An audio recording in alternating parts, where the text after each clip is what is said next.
Hello, what's up guys? Naami karon sa Falcata Plantation. Plantation. Sa akong classmate nga si Adrian Novo kani wakwak gigay ni og Falcata. Nako diri karon kay gusto ko mag-invest og Falcata o gitudloan ko niya sa mga technique. Bisita ta karon sa iyang farm ba? Plantation. Basta mao na siya. Tunan sa ayahang kayutaan ug makita nato sa akong likod ang mga Falcata. Kaya kuan magod guys kanang magtrabaho ta as OFW kinahanglan natin padulungan sa atong kwarta. Ano ni Falcata? Ilan ni katuig? Tulo. So imong plano mo harvest kani kanos 2022. 2022. Pila na lang katuig kan karon? 4 years. 2 years man di ba? So 6 years sa tanan, 7 years.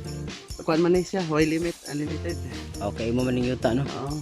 Depende basta maabot na sa kanang Mature. good size. Pero dili siya dungan gud no. Dili siya dungan no. Pero at least pila di ka meter ang kuan pagtanong. 4 meters kada isa. 4-3. Depende na may uban kuan bro dugulo. Na ba 1 meter gani. So man ni siya mga guys. Pwede iyahan ni gikan dire padulong didto pila ni kapunuan gani. 250 amo din ni ang 250 kapunuan. So ang kung mag-harvest ka after 10 years mohali ni siya og kulang-kulang 1 milyon. Milyonaryo na si Novo. Remember this day. 2019 ka karon no. Mm. After 3 years. Kuman ini yung mga pagbalik Sige, nimo ko. balik ko after 3 years. After 3 years dili kuan na ni. Ora na hopefully di na magakusunod tapay dagkuan na dito sa dayo. Ang nindot dito kita para ka sa sulod lagi. Ano guys? Hindi lang.